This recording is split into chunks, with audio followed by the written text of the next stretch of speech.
Buenas noches. Buenas noches a todos. Dios les bendiga. La gracia de nuestro Señor Jesucristo sea con todos ustedes. Me alegra mucho poder estar con ustedes en este momento. Como decía mi hermana, pues para mí es un motivo de mucha felicidad estar aquí, en este mismo lugar donde estuve hace año y medio. Hace año y medio exactamente estuvimos acá, en aquel momento con mi esposa, con mis pequeños, en agosto, más o menos agosto del 2024. Así que bueno, agradecido con Dios y agradecido por la oportunidad de poder estar aquí en el Perú nuevamente, en medio de estas conferencias que me han llevado por Lima, por Tacna, Arequipa y ahora finalmente aquí en el distrito de Oxapampa. Bueno, para esta semana tenemos varios desafíos en torno a la temática, pero sé que será de gran bendición, Bueno, quizás algunos no me conocen, por supuesto, me llamo Carlos Rivero. Yo soy Carlos Rivero, el mismo que ven allá en pantalla. Tenemos varios desafíos para esta semana. Como parte de los desafíos que tenemos esta semana, estaremos abordando diferentes temas. Y desde ya quiero motivarlos para que puedan estar cada uno de los días que estaremos. Empezamos con un retraso, ¿cierto? ¿Conocen la razón? Debíamos empezar ayer, pero bueno, en mi salida a Lima, cuando pasamos por Ticlio, pues ahí el bus se detuvo porque había nevada, así que llegué muchas horas después de lo que debía haber llegado el día de ayer, y bueno, eso hizo que no pudiéramos compartir ayer. Pero la propuesta temática se mantiene en pie. Esta noche estaremos hablando del santuario en el contexto del camino de Dios, cómo el santuario revela el plan de la salvación. Mañana, ampliando este tema, estaremos viendo aspectos en torno a las antiguas fiestas del pueblo de Israel, lo que de ellas aprendemos, la belleza espiritual que hay en ellas, pero también si debemos guardarlas o no. Luego estaremos abordando temas en torno a identidad, nuestra identidad como creación de Dios, hombres y mujeres y adventistas del séptimo día. Tendremos en esta semana también y el tema de identidad es importante porque si hay algo que Satanás está atacando con mucha fiereza es lo que tiene que ver con la identidad. Hemos visto recientemente incluso lo que está pasando con estas personas que adoptan identidad de animal porque adoptan un estereotipo, ¿ok? Diferentes cosas que creo que van a ser de mucha bendición para la iglesia en función, insisto, de la temática de las necesidades propuestas por la misma. Estaremos abordando el campo de la misión, un tema que tendremos en preparación para lo que será la próxima semana de conferencias. Y el día sábado estaremos abordando el tema acerca del espiritismo, importante, tema que no se lo pueden perder, el tema del espiritismo. Y el sábado en la tarde también el tema un símbolo de gracia. Estaremos teniendo un tema que incluso para los niños será de gran bendición y nuestros jóvenes, sé que hasta ellos también van a estar atentos y van a estar muy bendecidos. Así que Dios tiene grandes bendiciones para nosotros en esta semana de conferencias que es previa a lo que será la semana de campaña que tendremos la próxima semana con la bendición de Dios. Así que desde ya animarles a que puedan estar presentes. Cuando percibo por lo general mayor adversidad es cuando logro entender también el propósito de Dios. Cuando venía hacia el Perú, insisto, a estas conferencias que me iban a llevar por varios puntos del Perú, tuvimos dificultades para el vuelo de venida. Sí. En la ruta también tuve varios problemas por los huaicos en Arequipa, por las huelgas en Arequipa porque no había gas y demás, las dificultades para poder ir a Tacna, el regreso con lo que pasó en Ticlio, me cancelaron mi vuelo de regreso a Colombia, en fin, mucha adversidad, mucho problema ha sido esta gira al Perú. Pero en el camino he visto la gran bendición de Dios en cada punto. Y he entendido que la dificultad proviene también de un enemigo que no quiere que la bendición llegue a quienes Dios quiere que llegue la bendición. Entonces, hagamos nuestra parte para poder estar presentes estas noches y no darle el gusto a Satanás de que nos quedemos sin la bendición que de alguna u otra forma Dios ha querido traer. Amén. Amén. Y la bendición comienza esta noche con el tema El camino de Dios. Ahora, para comenzar en ello, quiero decirles que, bueno, ahí en pantalla ven la referencia a mi canal de YouTube, ¿ok? Mi canal de YouTube, ahí lo pueden ojear para que puedan ver un poco lo que hay ahí. Van a encontrar muchas series que van a ser de gran bendición para ustedes, para quienes quieran conocer más de la palabra de Dios, profundizar a través de series, diversos programas que hay. Durante la semana les estaré comentando algunos de estos programas y series que incluso les permitirán ampliar mucho de lo que estaremos viendo esta semana. Por ejemplo, en el canal tengo una serie que se llama El Calendario de la Salvación. Está fiesta por fiesta explicada en una serie de 13 temas.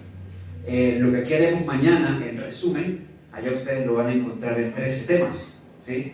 Entonces, y así mucho otro material que puede ser de gran bendición para ustedes. Además que si se suscriben, y eso es gratuito, y lo comparten, apoyan también la obra de Dios que se hace a través de esas plataformas. Bueno, entremos en materia. No está de más decirle, si me van a buscar en YouTube, van a escribir Carlos Rivero, pero si solo escriben Carlos Rivero, va a aparecer un cantante muy simpático él, parece que es mexicano, y se llama Carlos Rivera, ¿ok? No tenemos nada que ver, ¿ya?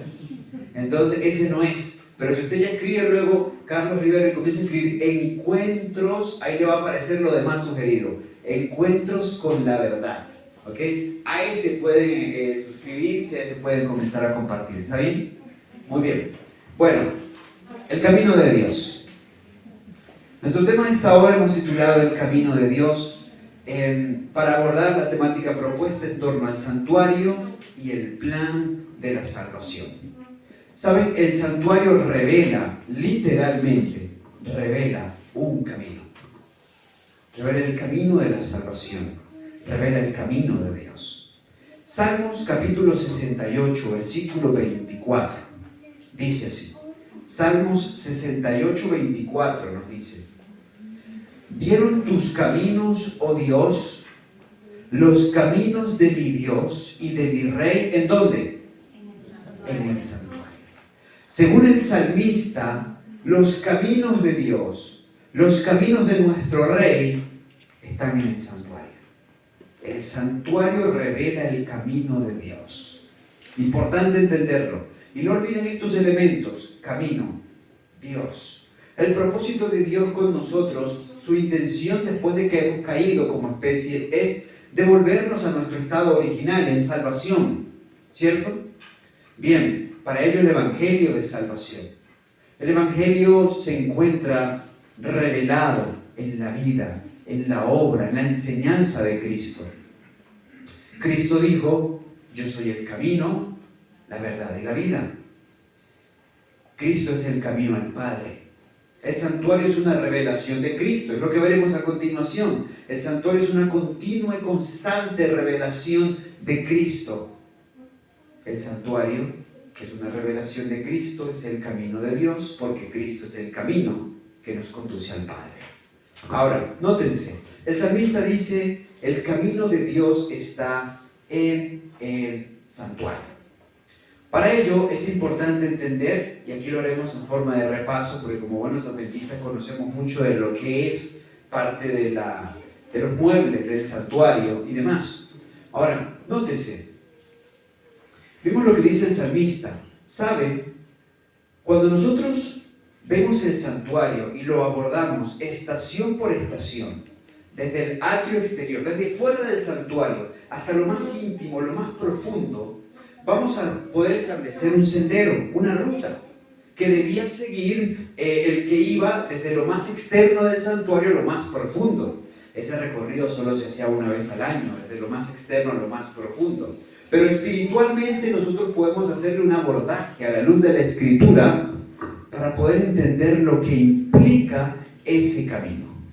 Cuando uno entraba al santuario, lo primero que se encontraba en el atrio exterior era el altar del sacrificio. Luego del altar del sacrificio se encontraba el lavacro. Luego del lavacro pasaba al lugar santo, donde tenía la mesa de los panes de la proposición, el candelabro al sur y el altar de la misericordia o del incienso justo al frente. Y del otro lado del velo se encontraba el arca del pacto, que tenía sobre sí el propiciatorio, donde se revelaba la presencia de Dios. Esto no está organizado al azar, o porque a Dios le parecía pues bonito así por un asunto de estética. No. Esto tiene mucha intencionalidad.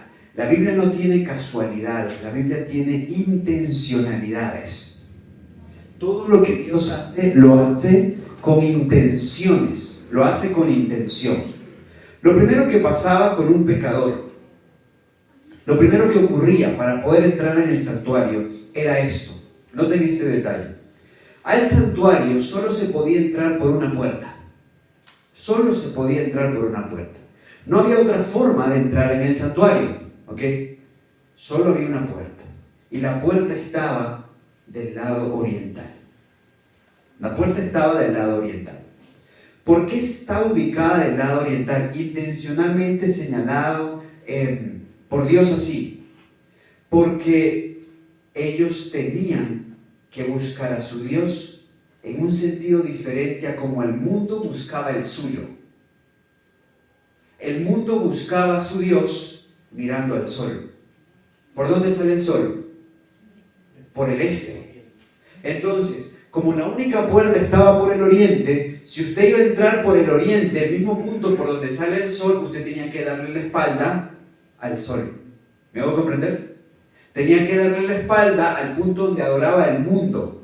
Porque mientras el mundo adoraba en una dirección al saliente, el pueblo de Dios le daba la espalda al saliente. Porque para poder comenzar en el camino de Dios, había que darle la espalda al mundo. En uno de los momentos más tristes de la apostasía en Israel, ellos incluso desde el santuario de Dios, desde el templo de Dios, comenzaron a adorar de cara al sol. Miren lo que nos dice el libro de Ezequiel en el capítulo 8. Ezequiel, capítulo 8. Nos dice la palabra de Dios en Ezequiel 8 lo siguiente.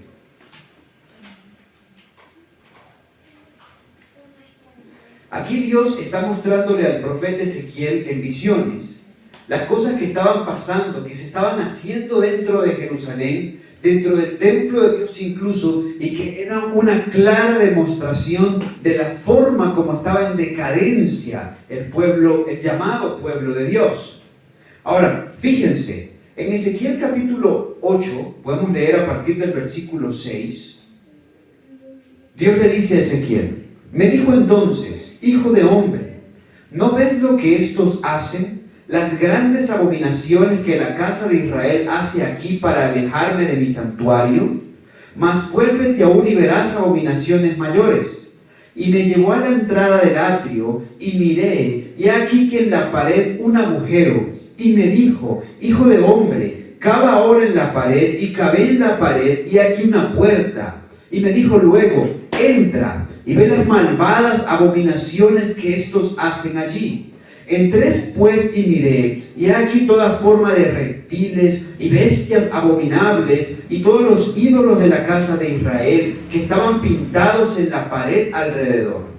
Y delante de ellos estaban 70 varones de los ancianos de la casa de Israel, y Azanías, hijo de Safán, estaba en medio de ellos, y cada uno con un incensario en su mano, y subía una espesa nube de incienso. Versículo 12, y me dijo: hijo de hombre, ¿has visto las cosas que los ancianos de la casa de Israel hacen en tinieblas, cada uno en sus cámaras de imágenes pintadas? Porque dicen ellos: no nos ve Jehová, Jehová ha dejado la tierra. Versículo 13, me dijo después: vuélvete aún y verás abominaciones mayores que hacen estos. Y me llevó a la entrada de la puerta de la casa de Jehová, que está al norte, y aquí mujeres que estaban sentadas endechando a Tamuz. Versículo 15, y luego me dijo: ¿no ves, hijo de hombre? vuélvete aún y verás abominaciones mayores que estas. Versículo 16. Y me metió en el atrio de adentro de la casa de Jehová, y he aquí junto a la entrada del templo de Jehová, entre la entrada y el altar, como 25 varones, sus espaldas vueltas al templo de Jehová y sus rostros hacia el oriente, y adoraban al sol postrándose hacia el oriente. Miren que aquí está describiendo el Señor las abominaciones que estaba haciendo el pueblo de Israel en ese entonces. La primera que describe en la lectura nuestra, tenían ídolos pintados en las paredes y a estos los adoraban. Pero llega Dios y dice, pero no has visto todo, ¿eh? Verás cosas mayores. Y lo siguiente que le muestran, las mujeres endechando a Tamuz. Tamuz era un dios mesopotámico de tierras levantinas, que se decía, según la tradición, había nacido de la unión de Semiramis y Nimrod, un niño que había nacido en el equinoccio de invierno, es decir, en un punto específico del invierno en los países estacionales, particularmente lo que nosotros llamaríamos hoy el 25 de diciembre, y lo estaban endechando como un dios, lo adoraban como un dios. Y el Señor dice, pero todavía no has visto abominaciones mayores. Y luego les presenta una mayor. Y le dice, mira lo que están haciendo estos. Le habían dado la espalda al templo de Dios. Y estaban adorando al sol de cara al oriente. ¿Ven? ¿Por qué el Señor cita esto como una abominación mayor? Porque el sol era el gran Dios, ídolo de los paganos. Darle la espalda al templo, al santuario, era darle la espalda a Dios para irse en pos de los dioses de este mundo. Por eso la puerta estaba por el oriente, porque si para entrar en el santuario había que darle la espalda al ídolo del mundo. Aquí hay una importante lección, una muy significativa lección, hermanos. Nadie puede servir a dos señores. Nadie puede servir al Dios de este mundo y al Dios de los cielos. No se puede estar con medio cuerpo mirando al oriente y medio cuerpo al occidente. No. O le damos la espalda al uno o le damos la espalda al otro. El pueblo de Dios siempre va en una dirección opuesta al mundo. Siempre. Hay una declaración, esa cita la veremos el próximo sábado en el tema del tren del terror, donde abordaremos el asunto del espiritismo. Pero cuando la mensajera de Dios ve al mundo en el tren del espiritismo, todos atrapados allí rumbo a la perdición, ella dice, pero es que parece que todo el mundo está ahí, ¿dónde está el pueblo de Dios? Y el ángel le dice, mira, en la otra dirección. Y ella los ve marchando en una dirección opuesta. El pueblo de Dios siempre ha sido llamado a ir en una dirección opuesta a la que va el mundo. Pero ¿qué había luego de que entrábamos allí? Patriarcas y Profetas, capítulo 30 nos dice, el santo tabernáculo estaba colocado en un espacio abierto llamado atrio, rodeado por cortinas de lino fino que colgaban de columnas de metal. La entrada a este recinto se hallaba en el extremo oriental. Estaba cerrada con cortinas de riquísima tela, hermosamente trabajadas, aunque inferiores a las del santuario. Como estas cortinas del atrio eran solo de la mitad de la altura de las paredes del tabernáculo, el edificio podía verse perfectamente desde afuera. Ahora, pasábamos por esas cortinas, por esas puertas, y el primer mueble que nos encontrábamos es el altar del sacrificio. Era aquí en este lugar donde se presentaba el holocausto a Jehová, donde presentaba la ofrenda a Jehová, conforme lo que se estuviera buscando, la ofrenda de paz, la ofrenda de holocausto, gratitud, en fin. Según lo que se estuviera buscando, era aquí donde se presentaba la ofrenda. Lo primero que pasa después de que entras al santuario, lo primero con lo que te encuentras es muerte. Pero esto está en armonía con lo que Jesús vivió. Claro, porque ¿Qué nos dice Filipenses capítulo 2, versículos 5 al 8?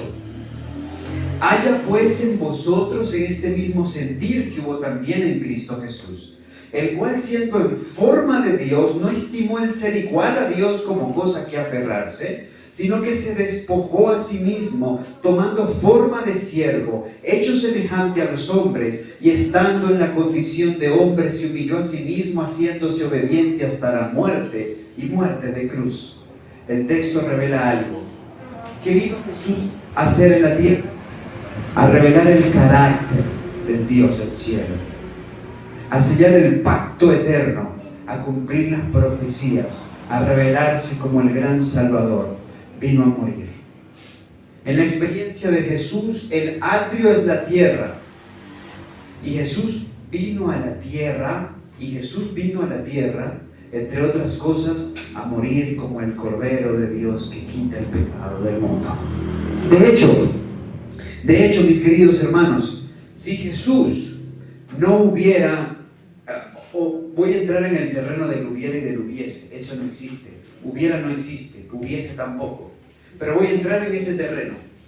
Si Jesús hubiese sido aceptado por el pueblo de Israel como Mesías prometido, aún así tenía que morir. Aún así tenía que morir. Porque él tenía que morir como el Cordero que quita el pecado. Si lo aceptaban, ya no lo llevaban a la cruz. ¿Dónde lo tenían que haber llevado? ¿Dónde debió haber ido? Al altar del sacrificio, para ser sacrificado entre las dos tardes, el 14 del primer mes del año 31 de nuestra era. ¿Me hago comprender? Ahora, bien, Jesús finalmente muere en otra circunstancia, en la ignominiosa muerte de cruz, pero se cumple el propósito salvífico establecido en el plan de la salvación. Eso fue parte de la experiencia de Jesús. Ahora, noten algo muy interesante, ¿saben? Que nos va a servir en la aplicación a nosotros. Cuando el sacerdote iba a presentar una ofrenda allí, en el altar del incienso, lo primero que él hacía era, en el atrio exterior, pasaba al lavacro, es decir, al segundo lugar que ustedes ven ahí donde hay agua. Pasaba ahí a lavarse las manos, porque tenía que lavarse las manos antes de ofrecer el sacrificio en el altar. En el símbolo del lavacro, que tiene agua, donde aplica perfectamente el bautismo, representa algo fundamental hecho por Jesús. Jesús nació de agua. Jesús nació de mujer, dice Gálatas 4:4. Como todos los que nacemos, nacemos nadando, o si no, saliendo de una piscina. Todos los que nacimos en este mundo, todos los que llegamos a este mundo, nos formamos en medio de agua. Todos los que nacimos de mujer, nos formamos en el vientre de una mujer en agua. Y el día que esa fuente se rompió, salimos. ¿Me hago entender? Pero Jesús pasó por agua cuando fue bautizado. Antes de iniciar su ministerio que lo llevó a la cruz, porque antes de ofrecer sacrificio había que pasar por el lavacro. Pero una vez que fue sacrificado, vuelve a pasar por la experiencia del lavacro que aplicaré a continuación. Pero noten, porque Jesús lo primero que hizo fue pasar por el sacrificio. ¿Y qué nos dice a nosotros? Mateo 16:24. Jesús dijo a sus discípulos: si alguno quiere venir en pos de mí, niéguese a sí mismo, tome su cruz y sígame. Explicamos el texto. Jesús dice: ¿quieren venir en pos de mí? Yo les pregunto, ¿dónde está Jesús hoy? En el lugar santísimo del santuario celestial. Por la fe hay que seguirlo. Si hay que seguirlo, Él está en la última estación del santuario celestial. Hay que por la fe avanzar en cada estación. ¿Me hago entender? Él dice: ¿quieren venir en pos de mí? Pues eso es lo primero que tienen que hacer. Niéguense a sí mismo. Negarnos a nosotros mismos. Es una forma interesante de Jesús decir muerte al yo. Dile no a ti mismo para que yo pueda vivir en ti. Niégate a ti mismo toma tu cruz. ¿Dónde se consumó el sacrificio de Jesús? En la cruz. Y a nosotros nos dice, toma tu cruz. Y ahora sí, sígame, porque ya habrás pasado por la fe el primer peldaño. Saben, muchos decimos seguir a Cristo, y exactamente en Cristo se encuentra nuestra salvación, nuestra seguridad, nuestra confianza. Y la tarea es estar ahí, por la fe, en el santuario celestial, en el lugar santísimo. Pero quizás ni siquiera hemos entrado en el santuario, porque todavía no le hemos dado la espalda al mundo. Pero quizás le hemos en teoría dado la espalda al mundo, pero no sabemos lo que es morir al yo. No hemos entregado nuestra voluntad al dominio de Cristo, de su Espíritu, mediante su palabra. ¿Me voy a comprender? No hemos experimentado el sacrificio allí, en el altar del sacrificio. No hemos experimentado la cruz de Cristo. Y esto es trascendental en el pro, insisto, en pro de la salvación. Porque aquí comienza realmente la obra restauradora de Dios en el ser humano. Ahora, fíjense, porque la inspiración nos sigue diciendo, en el atrio y cerca de la entrada se hallaba el altar de bronce del holocausto. En ese altar se consumían todos los sacrificios que debían ofrecerse por fuego al Señor, y sobre sus cuernos se rociaba la sangre expiatoria. Clave dentro del plan de la salvación, que esta sea una experiencia certificada por nosotros mediante la obra del Espíritu Santo. Sí, en este punto, en el altar del sacrificio, que es símbolo de entrega, que es símbolo de dar, que es símbolo de muerte a nosotros, pero que a la vez nos prepara para la siguiente parte. Porque una vez que pasamos por el atrio, por el altar del sacrificio, debíamos ir al lavacro.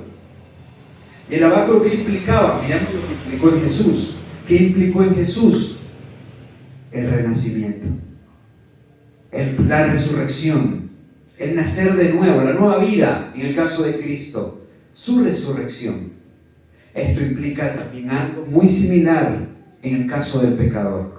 Bien dice el apóstol Pablo en nuestro contexto que si somos crucificados en conjunto con Cristo, así como Cristo fue crucificado, con Cristo hemos de resucitar a nueva vida, dice el apóstol Pablo en Romanos capítulo 6. En el orden de la salvación, cuando por la fe experimentamos la muerte al yo, experimentamos también el nacimiento a nueva vida. No hay nuevo nacimiento, no hay nuevo corazón, mientras Carlos resiste a Carlos, mientras Carlos resiste porque quiere que Carlos siga viviendo. ¿Me hago comprender? No hay muerte. No hay muerte mientras Carlos aún vive. Pero cuando por la fe Carlos entrega su voluntad a Dios, confiando en las promesas de aquel que ha dicho hacer nuevas todas las cosas, Carlos puede experimentar un nuevo nacimiento. Y en el orden bíblico de las cosas, eso debería certificarse en el momento de nuestro bautismo. Pero muchos salimos de las aguas bautismales vivos. Muchos salimos de las aguas bautismales muy vivos. Y muchos por la sencilla razón de que entramos en las aguas bautismales sin entender lo que implicaba el bautismo. Sin la experiencia auténtica en el corazón que lleva a un pecador a decir, ahí hay agua, yo quiero nacer de nuevo. ¿Me hago comprender? Bien, pero espiritualmente ese mueble nos lleva al punto donde resucitamos a la nueva vida, donde la prioridad de nuestra existencia ya no pasa por vivir para agradarme a mí mismo, sino para vivir para agradar a aquel que ha hecho tanto por mí, que se entregó a sí mismo para que yo hoy tenga esperanza y certeza en torno a mi salvación. Pero fíjense que una vez que nosotros hemos pasado por esa experiencia, y ojo, que Jesús pasó por esa experiencia en la tierra, para Jesús La experiencia en la tierra fue el atrio, donde Él experimentó muerte y resurrección a nueva vida, y nosotros debemos experimentar lo mismo, que en otras palabras podríamos asociarlo en el marco de la justificación por la fe a perdón y renovación. Porque el Señor, que no es un Dios de círculos viciosos, nos perdona, pero nos perdona habilitándonos para experimentar renovación de vida. Por eso, una evidencia clara, ostensible, del perdón de Dios, o mejor dicho, de que hemos experimentado un verdadero arrepentimiento y por ende hemos obtenido el perdón de Dios, es que no estamos en ese círculo vicioso de que peco, me arrepiento por ese pecado, Dios me perdona, vuelvo a pecar con el mismo pecado, me arrepiento de ese pecado y Dios me perdona, vuelvo a pecar con el mismo pecado. ¿Me hago entender? Es un círculo vicioso y Dios no es un Dios de círculos viciosos, tampoco de mentes cuadradas. ¿Me hago entender? Son figuras geométricas que a Dios no simpatizan con Él, ¿ya? Él no simpatiza con ellos. Dios en ese sentido es hacia adelante y hacia arriba, no es de círculos viciosos. En el altar se experimenta perdón, cuando hay una experiencia auténtica de arrepentimiento, que era lo que llevaba genuinamente al pecador a ofrecer el sacrificio. Pero en el altar del sacrificio, en la mesa, en el lavacro, se experimenta la renovación. La renovación, que nos prepara para entrar al tabernáculo. Que en la experiencia de Jesús es lo celestial, pero que implica espiritualmente grandes lecciones para nosotros. Miren, el sacerdote debía primero lavarse, pasar por agua. Jesús pasó por agua. Haciéndose hombre, en el bautismo pasó por agua, antes de ser sacrificado, como hijo de hombre. Y luego pasa por agua en la resurrección, a la luz de lo que representaba también el lavacro. Y esto antes de poder entrar al lugar santo. Y saben que es interesante porque cuando el sacerdote terminaba de ofrecer el sacrificio en el altar, debía pasar por el lavacro, y al pasar por el lavacro ahora debía lavarse no solo las manos, sino también los pies. ¿Por qué? Iba a entrar al lugar santo. Jesús entra al lugar santo. ¿Cuándo? Mañana quizás vemos algunos detalles en el marco de la fiesta. El día de Pentecostés del año 31 de nuestra era. El mismo día que los discípulos reciben el Espíritu Santo, Jesús comenzó su ministerio en el lugar santo. Yo no sé si hay otra ruta para llegar a Oxapampa que no sea pasando por la Merced. ¿Existe? ¿Qué? ¿No? ¿Sí? Si no existiera, podríamos decir, Carlos llegó a Oxapampa lunes 23 de marzo. ¿Y cuándo pasó por la Merced? ¿Cierto? Si para llegar a la Oxapampa tenía que pasar por la Merced. ¿Me hago comprender? Muy bien. Nosotros solemos decir, Jesús llegó el 22 de octubre de 1844 al lugar santísimo, y bien lo decimos porque es una verdad comprobable según la profecía bíblica. Pero para poder llegar al lugar santísimo solo hay un camino a través del lugar santo. ¿Cuándo entró al lugar santo? El día 5 del mes tercero del año 31 de nuestra era. ¿Y qué estuvo haciendo ahí por 1831 años? ¿Qué estuvo haciendo? Por 1813 años, corrijo. ¿Qué estuvo haciendo ahí? Ministrando en lo que se hacía en el lugar santo. ¿Qué aparecía allí en el tabernáculo? 3 muebles.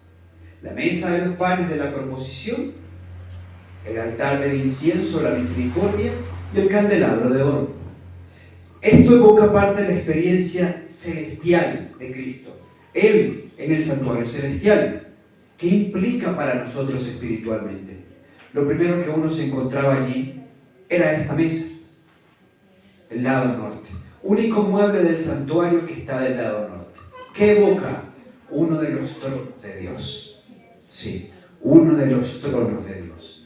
Ahora, ese lugar tiene 2 pilas de panes, 6 y 6. ¿Por qué 2 pilas de panes? Porque representaba de 6 cada una a las 12 tribus de Israel, del pueblo de Dios. Ese pan se renovaba cada sábado. Interesante el punto. ¿Saben por qué? Porque esto evoca algo trascendental.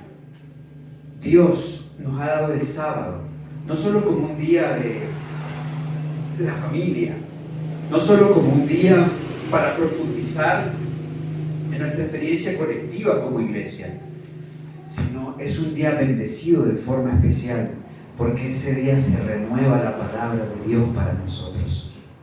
El pan es símbolo de la palabra de Dios. Así como el pan se cambiaba de esa mesa cada sábado, un día en el que no se podían hacer muchos otros oficios, pero sí se hacía ese, así la palabra de Dios se renueva para nosotros de forma especial cada sábado. Por eso Juan recibió la revelación del Apocalipsis un sábado. He aquí yo estaba en Patmos en el día del Señor, dice Apocalipsis 1:10. Por eso Nicodemo entendió lo que implicaba nacer de nuevo un sábado, según la Escritura. El sábado es un día de revelación. El sábado se renueva la palabra de Dios para su pueblo. Este mueble nos conecta con la palabra de Dios. Porque una vez que hemos experimentado perdón y renovación, esta experiencia solo se conserva. La vida nueva que el cielo nos confiere solo se conserva cuando en nuestra dinámica, cuando en nuestra experiencia de fe pasamos a comer del pan de Dios día tras día. Pasamos a conectarnos con el trono de la gracia a través de la palabra día tras día. ¿Y por qué lo asocio al trono? Por una razón. Les dije que la mesa del pan de la proposición es el único mueble que está al lado norte del santuario. Bueno, miren qué quería Satanás. Isaías capítulo 14. Isaías capítulo 14 nos dice los versículos 12 al 14 lo siguiente. Isaías 14, versículos 12 al 14. Dice la palabra de Dios: ¿Cómo caíste del cielo, oh Lucifer, hijo de la mañana? Cortado fuiste por tierra, tú que debilitabas las naciones, tú que decías en tu corazón: subiré al cielo en lo alto, junto a las estrellas de Dios levantaré mi trono, y en el monte del testimonio me sentaré. ¿A qué lados? A los lados del norte. Este era el único mueble que estaba al norte. ¿Saben por qué Satanás quería sentarse en el trono de Dios? ¿Saben por qué Satanás quería estar a los lados del norte? Porque él había dicho, según el mismo versículo 13, porque junto a las estrellas de Dios iba a levantar su trono. ¿Y dónde estaba ese trono de Dios? Al norte.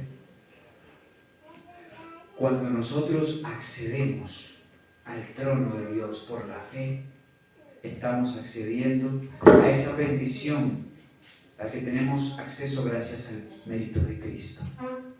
Nosotros, mis queridos hermanos, podemos participar de la palabra de Dios como un don sagrado y tenemos respuesta desde el trono de Dios a través de la palabra de Dios, porque gracias a Cristo tenemos acceso al lugar santo todavía. ¿Me hago comprender? Ahora, nótese, esto es clave en la dinámica de fe. Muchos podemos decir: en el atrio exterior se quedó nuestra salvación, porque ahí está perdón y nuevo nacimiento. Pero esa experiencia debe ser sostenida. Y la sostiene Dios mediante las potencias celestiales, pero cuando la humanidad se dispone a que esto sea así. El hombre se dispone a buscar de esa palabra día tras día, como busca el pan día tras día. Pero profundiza en su experiencia. ¿Por qué razón? Porque esa palabra lo conecta con una persona. Porque ese pan es símbolo de una persona. Jesús dijo en Juan 6, versículos 48 al 51, yo soy el pan de vida. Vuestros padres comieron maná en el desierto y murieron, pero este es el pan que desciende del cielo para que todo aquel que de él coma no muera. Yo soy el pan vivo que descendió del cielo. Y si alguno comiera de este pan, vivirá para siempre. Y el pan que yo le daré es mi carne, la cual yo daré por vida del mundo. En ese mismo discurso, después de que algunos se ofendieron porque pensaron que Jesús los estaba mandando a ser caníbales y a comérselo a él, él dice: la carne para nada aprovecha, versículo 63 de Juan 6. Las palabras que yo os he hablado son espíritu y son vida. ¿Qué decía? Ese es el pan del que tienen que comer, mis palabras, mi enseñanza, la revelación de mí que hay en la Escritura. Y él dijo: escudriñad las Escrituras, ellas dan testimonio de mí. A Jesús lo volvemos a encontrar como un símbolo aquí, en el lugar santo. Y si nosotros avanzamos en ello, veremos que la vida espiritual del creyente no se sostiene solo por el estudio de la palabra. De hecho, la palabra sola, nosotros sin la dirección de Dios, la vamos a pervertir. La vamos a acomodar a nuestro antojo. Miren, he tenido la oportunidad de estar en diferentes lugares del globo terráqueo y compartido con muchas personas. He visto muchos casos de personas que tuercen la Escritura a su conveniencia, conforme a lo que quiere que enseñe la Biblia. Es más, tenemos miles de denominaciones que tienen este libro como base. Tienen este libro como base. El día domingo estaba en Plaza Norte y llegué a Plaza Norte, llegué de Arequipa, así que estaba ahí en Plaza Norte esperando mi tiempo que saliera el bus para acá, para Oxapampa, y de repente se me acerca un señor mayor, y venía por ahí como hablándole a algunas personas y se me acercó a mí. Yo estaba respondiendo unos mensajes, recuerdo, y de repente se me acerca y me dice: joven. Y yo halagado: joven, claro, yo lo vi, ¿sí? Joven. Y digo: sí, dígame, ¿usted sabe que Jesús viene pronto? Y cuando me dice eso, yo digo: sí, claro, amén, amén. Yo, parece que es de los míos, amén. Entonces me dice: sí, Él viene pronto. Y viene pronto para llevarnos al cielo, porque Él no va a dejar que su pueblo sufra en los 7 años del nuevo orden mundial. Y yo ya dije: bueno, ya no parece tan de los míos, pero seguí escuchándola atentamente. Entonces dice: sí, Jesús viene por nosotros en las nubes y nos va a llevar al cielo 7 años. Mientras que los impíos van a estar aquí bajo el dominio del orden mundial 7 años. Ya está bien. Y yo con mucho respeto escuchándolo, ¿no? Y haciéndome el desentendido, hasta que ya comienza a ser muy fuerte en las cosas que decía. Y yo le digo: oiga, pero eso de que usted está diciendo, ¿tiene evidencia en la Biblia? Él tenía una Biblia allí, un Nuevo Testamento. ¿Tiene evidencia? Pues claro, la Biblia lo dice. Si yo lo estoy hablando es porque lo sé. Ah, ya está bien, pero solamente quería saber dónde está. Y le digo: ¿dónde sacó usted eso los 7 años? A mí me interesa saberlo. La Biblia lo dice. Pero dígame dónde lo dice. Sí, la Biblia lo dice de periodo de 3 años y medio. Y se suma otro periodo de 3 años y medio. Ah, usted dice como algo que dice 1260. ¡Eso! Pero muéstremelo. Y él comienza a buscarlo. Ahí dice: aquí debe estar en Apocalipsis 19. Y yo le digo: yo creo que está en realidad en Apocalipsis 12. Y me mira y dice: ¿sí? Comienza a buscarlo, ¿no? ¿Usted sabe algo de la Biblia? Y yo le digo: pues más o menos, un poquito por ahí. Me dice: ah, bueno, estos son los 7 años. Y yo: pero ¿dónde están los 7 años ahí? Y me dice: sí, pues porque es esto, más otra vez esto que está aquí, entonces son 7 años. Ah, pero bueno, podríamos decir son 7 años, 1260 más 1260, ok. Pero ¿por qué usted dice que en ese periodo va a pasar eso de...? Y comenzó a conjeturar y a decir cosas, desconociendo el contexto histórico, desconociendo muchísimas cosas. Y él llegó a esa conclusión, y así es así, y es así, punto.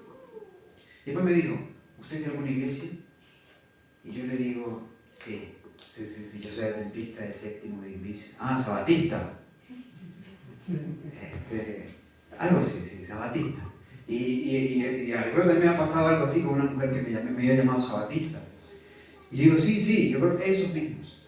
Me dice: ah, esa es la secta de Guay. Y le digo: no sé a qué te refieres, ¿no? No sé a qué te refieres. Sí, esa es la secta de Guay. Le digo, mira, de verdad, no entiendo. Imagino que te refieres a Elena White. Sí, a eso me refiero. Y luego comenzó a hablar acerca del sábado.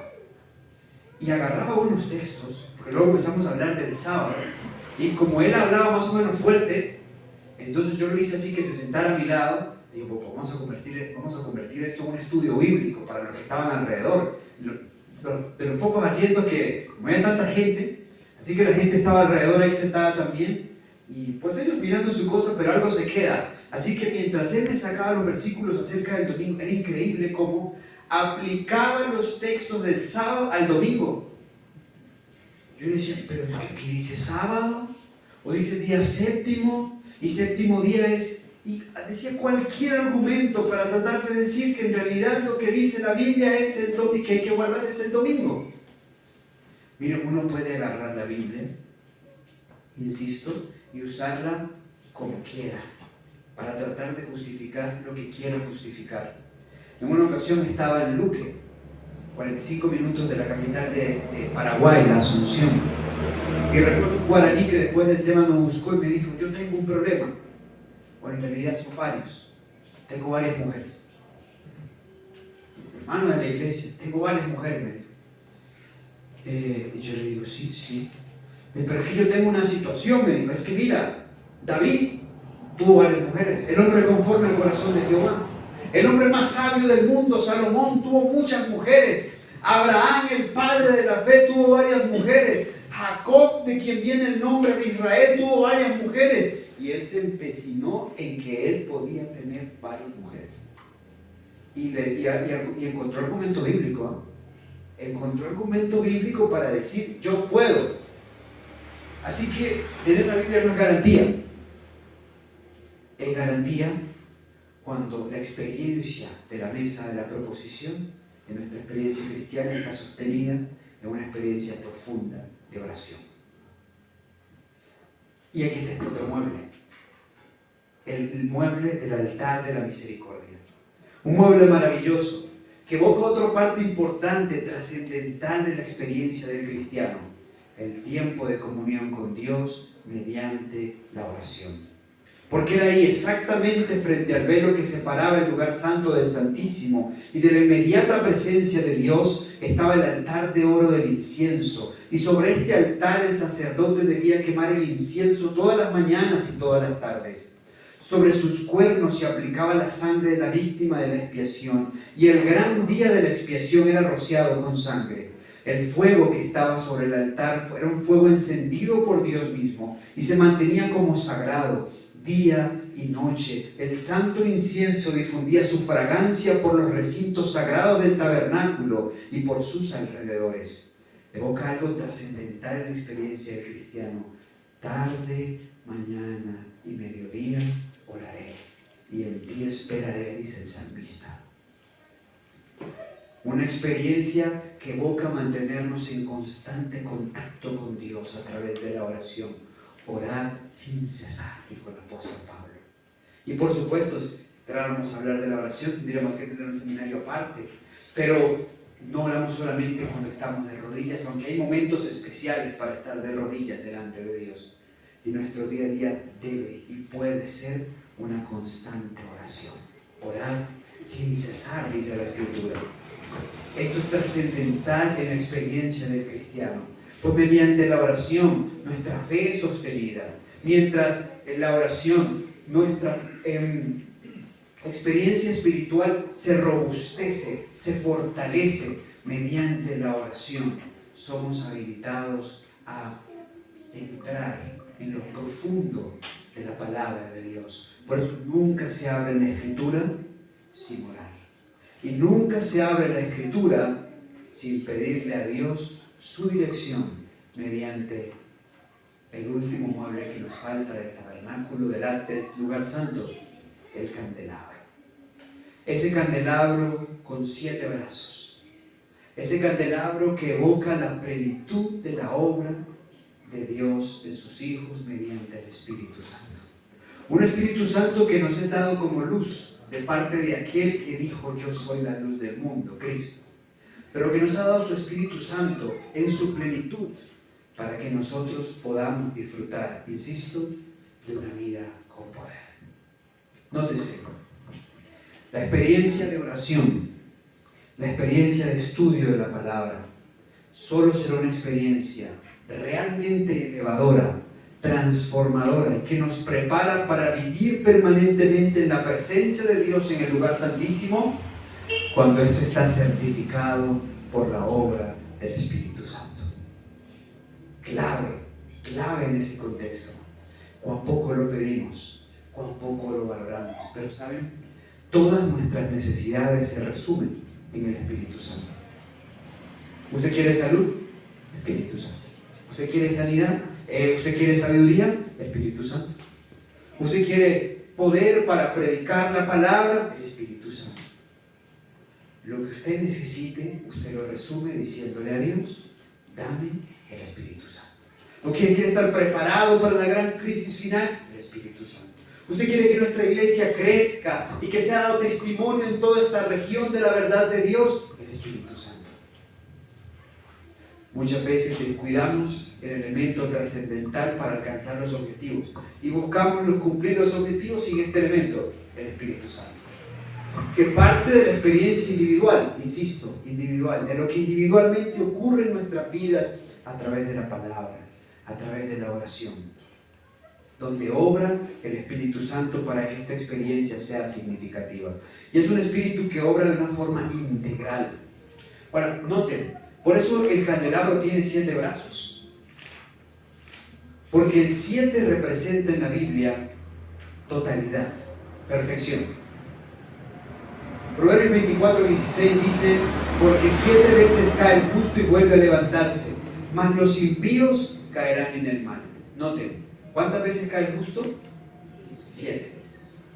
¿Está diciendo aquí la Biblia que como el gato tenemos solo 7 vidas? ¿Que si pecamos una 8ª vez, ahí ya fue?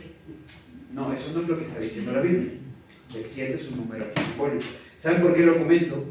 Porque justamente en Tacna, me encontré hace poco, en la visita que estaba haciendo en Tacna, a una hermana con la que tuve un incidente hace unos 9 años atrás. Una hermana que un día estábamos en el comedor de su casa y de repente, yo no sé por qué, algo pasó en la intimidad, pero uno no se mete en hogar ajeno a menos que uno le pregunte.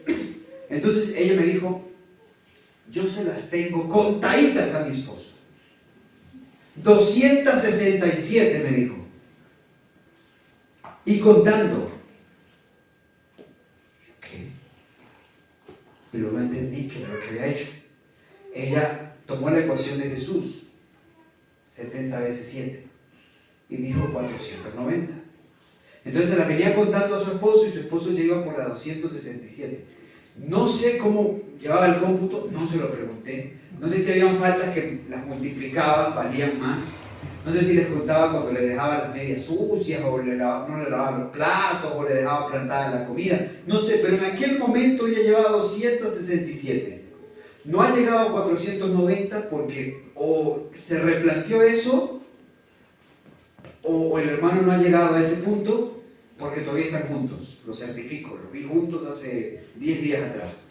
Pero hasta hace 9 años se las venía contando, 267. Ella tomó el 7 muy literal, ¿no? Ahora, el 7 en realidad simbólicamente aquí representa la totalidad y la perfección de la obra del Espíritu Santo prometida por Dios en nuestras vidas. Se lo pongo en esta perspectiva.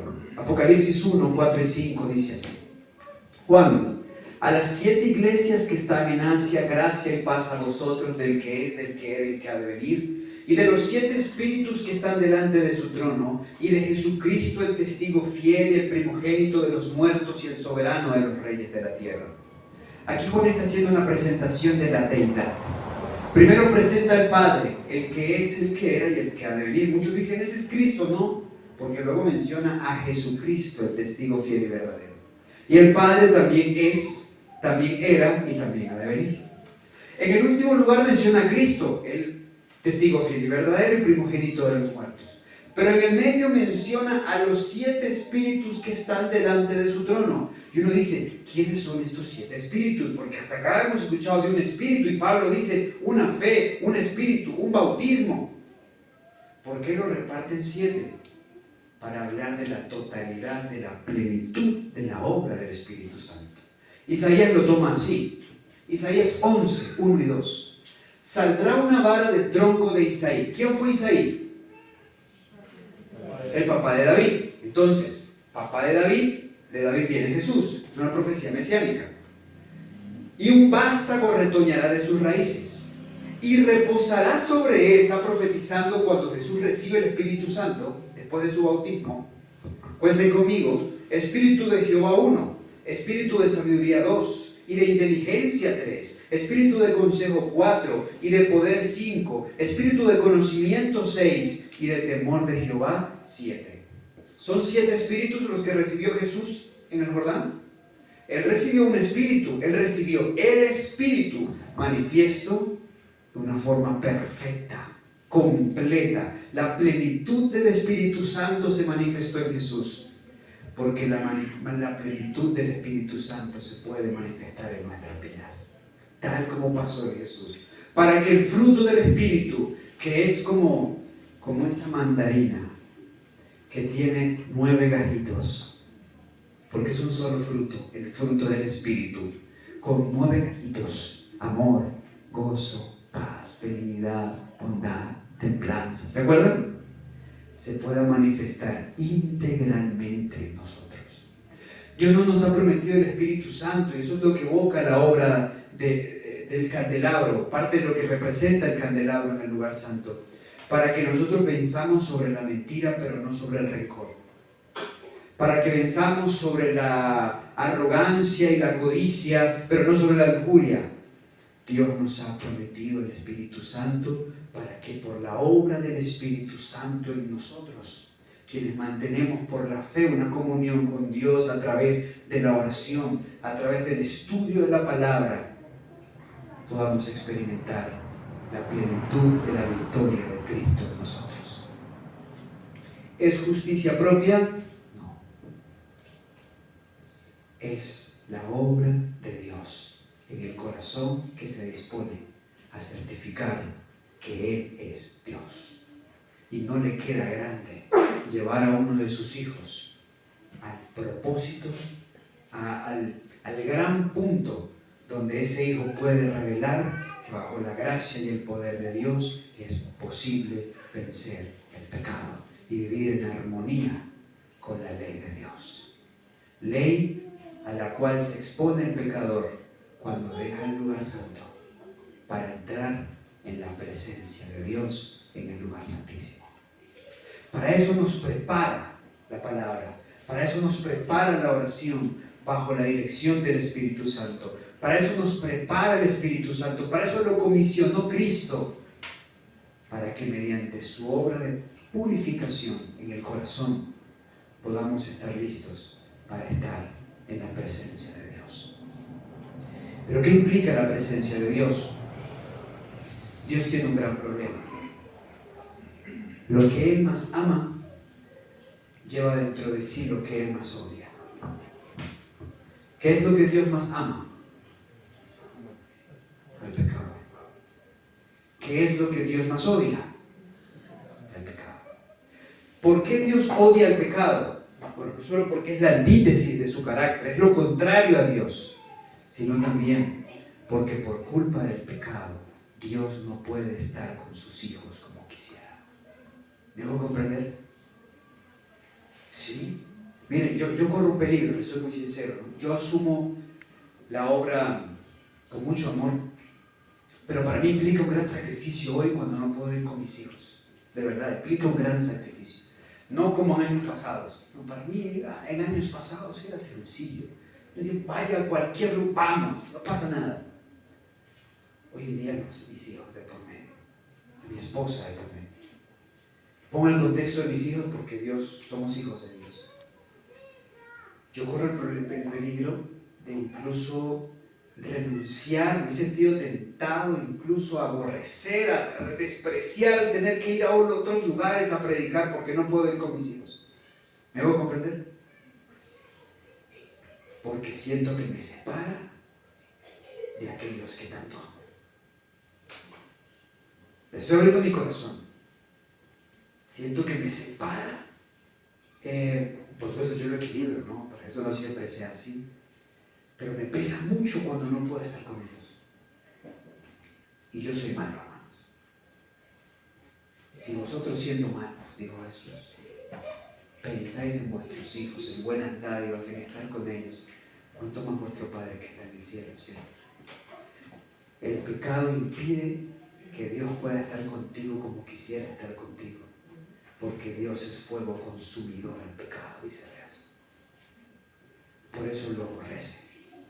Y por eso ha enviado al Espíritu Santo, para que certifique la obra de Cristo, depurando nuestro corazón de pecado e inmundicia. Y en eso está el Espíritu Santo. Y esto es trascendental para poder vivir en la presencia de Dios, para poder vivir en el lugar santísimo.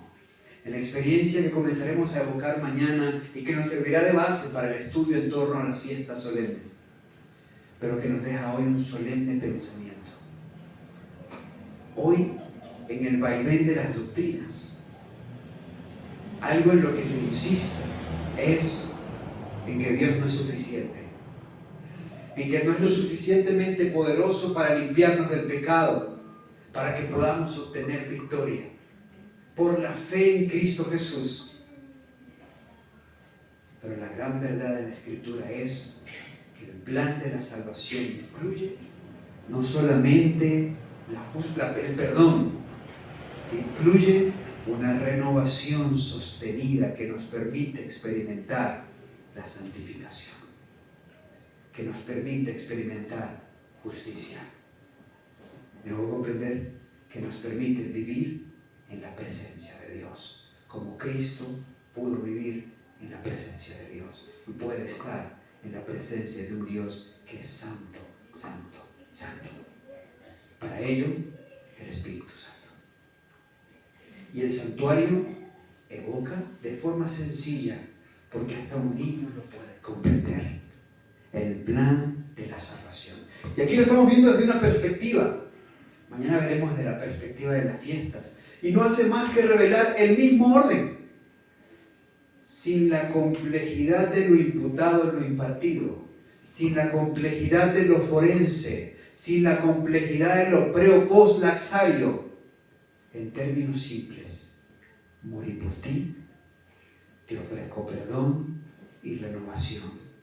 Y si tú quieres obtener esta experiencia, búscame cada día a través de la palabra.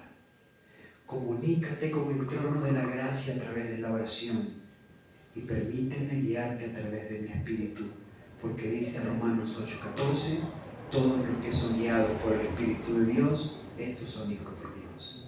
Y si haces esto, estarás listo para vivir en mi presencia.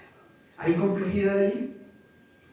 Está la sencillez de la palabra de Dios, que nos dio el Evangelio en símbolos mediante el santuario, para que todo aquel que entre en el camino de Dios no se pierda, mas tenga vida eterna. Que Dios la bendiga. Amén. Queremos agradecer en esta noche por Dios. Queremos agradecer por su camino. Amén. Queremos agradecer por la verdad del santuario tan sublime y especiales. Amén. Bendito sea Dios, porque sin duda su misericordia se expresa en nuestro favor también de esta manera. Quiero animarles para que mañana estemos a tiempo. Si estamos a tiempo, salimos más temprano. ¿Está bien? Y sé que tienen que ir a diferentes lugares, a diferentes distancias, y no nos perderemos nada, porque hoy pudimos haber empezado más temprano. Pero dijimos, vamos a esperar un poco más, a que lleguen más personas. Pero si mañana estamos a tiempo, aquí a las 7, tendremos el beneficio del estudio y podremos aún así salir más temprano. Amén. Amén. Pero ahora vamos a hacer una oración.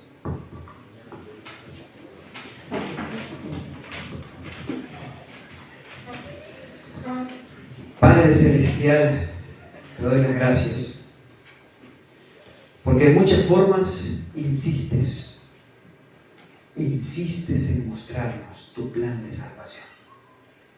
Ese que se enfoca en Jesús, quien es el Cordero, quien es el agua de vida, quien es el pan de vida, quien es el incienso, el mérito precioso que se acepta en nuestras oraciones, quien es la luz del mundo. Gracias por Jesús.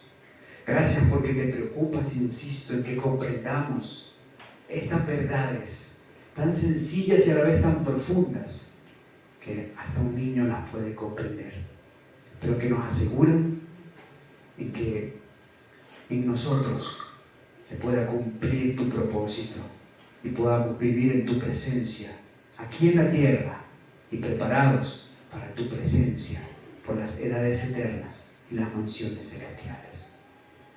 Padre bueno, te pido de forma especial que bendigas a estos mis hermanos, tus hijos, que nos lleves con bien a nuestro lugar de descanso, que el eco de tus palabras siga, Señor, allí en nuestro corazón y que con mayor motivación nos traigas mañana para seguir recibiendo la bendición que has preparado para tu iglesia aquí, Señor, en este distrito de Oxapampa.